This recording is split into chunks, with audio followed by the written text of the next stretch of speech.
I'm Brian Hanks. I'm the Acting Public Information Officer for the City of Kinston. Thank you for coming to today's press conference about the April 12th incident that involved David Lee Bruton. Before we get started, I just want to let you know the officials up here are not going to be able to discuss the incident that occurred on April 28th with the accident on MLK Boulevard. That incident remains under investigation by the State Highway Patrol. As soon as we're able to disseminate information about it, we will certainly do so. Here's how today is going to go. Mayor Dontario Hardy will speak first. He'll be followed by Kinston Police Department Chief Tim Dilday. Finally, John Eric Combs, an independent investigator from Fayetteville, will share the results of his investigation of the April 12th incident involving David Lee Bruton. Following Mr. Combs' statement, we're going to open the floor to questions from the media. I also want to remind you there are not going to be any one-on-one interviews after this presser. If you have questions for these officials, please ask them when the question and answer portion of this press conference takes place. Again, thank you so much for coming to cover this. And first up, the Honorable Mayor of Kinston, Dontario Hardy.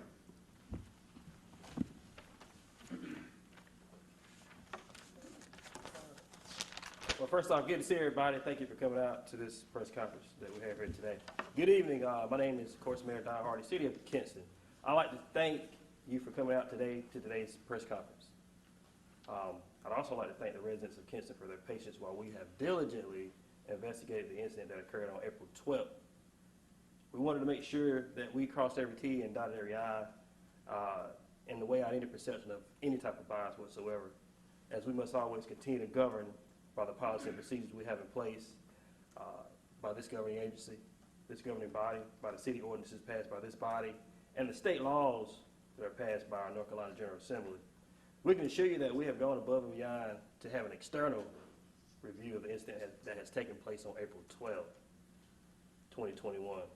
But I will yield the floor to Chief Tim Dilday and expert John Combs as we expound upon the details of such incident and how we arrived to the conclusion that we have today. I yield the floor now to Chief Dilday. Thank you, Mayor Hardy. Yes, sir. Good evening. So on Monday, April the 12th at 6:38 p.m., Kinston police officers responded to an alarm at 111 West Vernon Avenue. Upon their arrival, officers discovered that it was an ongoing disturbance involving customers, which rose to the level of an employee triggering a silent alarm to gain necessary and immediate assistance from law enforcement. During the investigation, officers developed sufficient reasonable suspicion to detain one of the individuals involved in the disturbance. During the time the officers were conducting initial interviews inside of the business, the individual subject to detainment walked away from the area and was subsequently located nearby by officers. During the attempt to lawfully detain the individual, a foot pursuit ensued and the suspect was taken into custody along the 700 block of North Queen Street. Kinston Police Department supervisor arrived on the scene and began an initial investigation into the use of force utilized by an officer during the arrest. Glenville County EMS personnel were summoned by officers to the Kinston Police Department to render aid to the arrestee, David Lee Bruton, Jr., 36 of Kinston. Mr. Bruton was taken before a magistrate at the Glenville County Detention Center where he was charged with disorderly conduct, resisting officers, and assaulting a government official. Shortly after the arrest, a video was posted on social media which depicts Mr. Bruton being taken into custody at the end of the foot pursuit and force being utilized by an officer. As with all officer-involved uses of force, this matter has been thoroughly investigated. The internal investigation into this use of force incident has revealed that the attempt to detain Mr. Bruton was lawful activity and was required by the officers in this situation. In addition to his behavior at 111 West Vernon Avenue, Mr. Bruton's flight led to sufficient probable cause for arrest. The investigation reveals that the force utilized during the arrest was reasonable under the circumstances and not excessive or otherwise in violation of standard police practice and procedure. The force utilized, specifically punches, are taught in the basic law enforcement training curriculum and are a legitimate and accepted method to gain control of violent situations. The force utilized represents the minimum amount of force necessary to effect the arrest in this situation. To ensure accountability, city leaders requested an independent review of the investigation. Investigative materials were provided to an independent subject matter expert who is joining us tonight to discuss the results.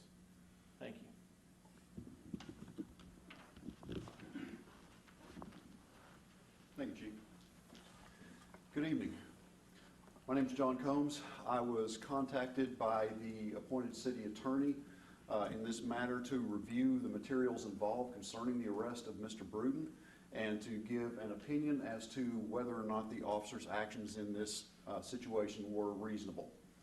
I reviewed the materials sent to me. I created a report with an opinion section. My opinion I will read as follows. The amount and method of force used by the officers on April 12th, 2021 were reasonable under the circumstances and were not excessive or otherwise in violation of standard police practice and law enforcement procedures and training standards. As the chief alluded to, the method of force, specifically again the punches, these are techniques that are taught in basic law enforcement training to law enforcement officers all across North Carolina. Punches specifically in an arrest scenario are used as a stun. A stun is used to create a window of opportunity for an officer to gain control of an arrestee or an otherwise resistive individual. They allow officers time to gain control, apply handcuffs, and get the individual the treatment that he or she needs. In this particular case, the officers properly used the techniques as they were trained. Again, whether you take basic law enforcement training at Lenore Community College or the North Carolina Highway Patrol or the Charlotte-Mecklenburg Police Department, all of these techniques are taught the same way to every officer across the state. Basic law enforcement training is a standardized training program, and these officers were taught these techniques in their training, and in my opinion, they utilized them properly and not in an excessive manner. Very good. Questions for Mr. Combs and the other officials? Can you spell your name first for us, just so we have it? C-O-M-B-S. Okay, and then my question is, we were told at the last press conference that one of the officers didn't have some of the training. What was it called? Go ahead, sir. So it's CIT training. Okay, And part of the investigation revealed that one of the officers was CIT training. That is not training that's required in North Carolina. That's something that is the City of Kinston Police Department. We have endeavored to put all of our officers through that week-long program. One of the officers has not CIT trained. Because of COVID, we have at least 6 classes that have been scheduled and subsequently canceled because of COVID. We do have 2 classes that are currently scheduled in the coming months, and that will bring all of our patrol officers, all of our uniformed patrol officers to be CIT trained. And CIT is Crisis Intervention Techniques. It's a 40-hour block of in-house instruction teaching officers how to deal with mental illness type situations. so that doesn't factor into, you said that that doesn't factor into this situation, since you said it's not required in North Carolina. Yes, ma'am, that's correct. CIT is a specialty topic area. It is not required, mandated, or overseen by the North Carolina Education and Training Standards Commission, which oversees all of law enforcement training in the state. It is not required, and again, it's not regulated by the Training Standards Commission. A department can decide whether or not they want to put all their officers through this training, none of their officers, or a handful of their officers. That's a department's issue. Certainly I applaud the City of Kinston for doing this, trying to get all their officers trained. A 40-hour training program that is above and beyond any training required in this state is certainly an excellent thing to do.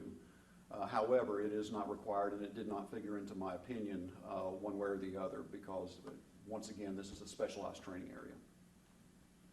I do want to just verify how long the investigation took. Mine or the chief's? Yours. I don't have my time in front of me because I work on this as I can, bit by bit. Usually, you know, I'll try to put in 2 or 3 hours a day because I have several cases typically going at one time that I've been asked to look at. But I know that I have put in at least, it'd be in the neighborhood of 12 to 15 hours worth of review, writing the report, and so on. And then if Chief can verify his as well. The police department's internal investigation lasted 2 weeks. I guess for the chief or the mayor, just a message to the community about, you know, the resolution of all this. Yeah, so as we move forward, and as you heard the experts speak, Mr. Combs and Chief of Police, you know that we do what's necessary or go above and beyond the call of the duties that the law enforcement officers actually do need or is necessary according to state training. So we just want to let our community know that we are doing more than enough. We have gone above and beyond, and I just want to assure everyone that we have crossed every T and dotted every I, and I just think that we have some great police officers here at the city of Kinston. We have great staff, our great city personnel standing behind me here, our council. I think we do a great job at making sure that we do what's necessary and make sure that there's transparency across the board and to weigh out any perception of any bias what's by any means necessary. And I should have identified, before you answer, Chief, I should have identified the other people that are up here too. Antonio Pearl Hardy, City Councilman, Mayor Pro Tem Felicia Solomon, and City Councilman Sammy Aiken that are up here with us too. And I apologize. Should have. Chief, did you want to? Yeah, I'll add to the mayor's comments to say that all across this nation, all across the state of North Carolina, and obviously here in the city of Kinston, we are all thinking about what we want policing to look like currently and what we want the policing to look like in the future. And those are hard discussions that we're all having because of recent events in our country and that we'll continue to have. And those will be open and transparent and community involved as we move forward. Chief, while you're up there, can you expound on some of the police department community involvement? So absolutely. So we've all, and I don't want to say, COVID-19 has hampered us, but it has hampered all of us in our ability to just be connected as human beings. But we are continuing to reach out in any way that we can to connect with our community. We have not stopped any of our services in our schools. We spend copious amounts of time, not only in our high school and middle school where we have officers assigned. We currently assign an officer to elementary school, one to move around to our elementary schools. But every school, every morning, we have officers there. There's a security element that's more about a security element. It's about building relationships with young folks. So as we come through COVID and are allowed more mobility and connectivity in the community, you'll see us back out like we were in 2019. Thank you, sir. I'm Mayor Pro Tem Felicia Solomon, and just to add to the comments from our mayor and our chief about the continued work. As a community, it's important for all of us to know that at the beginning of the day, we all have the same hope, that our officers and that our citizens, that they are able to operate in mutual respect, that there is accountability held for all members of the community. That we understand that our law enforcement officers, that they sacrifice and they have a very dangerous job, but one that is called to protect and to serve. And as the chief said, as we move forward and we also continue to tackle what is a national conversation, that there will be difficult conversations. And in these conversations, it is possible to support the police and to support our citizens. That this is not a police against citizens, but this is our community. And there are difficult conversations that many will perceive as difficult. But as was stated to you, when we look at state policies and procedures and trainings, that's why there's a national conversation being held. Because many of us believe what? That everything that is permissible is not beneficial. And so when we look at continuing the work that we're doing in trying to create community policing, defining what policing looks like in our community, making sure that we establish a culture where all of our citizens are supported. It will take the community to do so. And so I would just, say, to the members of our community that as we even embark in this season of change, as many of you are aware, our beloved chief is scheduled to retire. that even in this season of change, the task is to take the baton and to grow the work in even a greater way, where there may be new additions made, such as when we consider there have been conversations with our city manager about instituting community review boards. Because as we move forward, representation is important at every table. And so when we talk and have those conversations about what does policing look like in our community, the responsibilities that we have within our immediate communities, one to another, to citizens, to law enforcement to us, and that mutual respect. The goal is for us to have representation at the table that reflects our whole community. Because at the beginning and the ending of the day, we want our officers to be able to go home safely, to love on their family, to know that they're appreciated, and for our citizens to know that they are in partnership and that they have sound relationships that are trusting between them and our law enforcement officers. Very good. Chris? I just have 6 questions for you guys. Can I get a copy of the report? Yes. Yes. Okay, can I get a copy of all your prepared statements that you read tonight? My opinions are in my written report. We will certainly provide that to you. And you read something from the podium, can I have that? Certainly. Okay, thank you. So what's the status of the officers right now? Have they been reinstated? Are they going to be reinstated on Monday? What's the, how does Yes, that work? so it's almost 7 o'clock on a Friday night. They remain on administrative leave. Beginning next week, beginning Monday, we'll begin a process to bring them back to full duty. They've been under an extremely stressful event themselves over the past 3 weeks. So we will begin a process to bring them back, get them reacclimated, and return to full duty. So, I mean, reacclimated, so that sounds like they might not be on patrol next week, you know?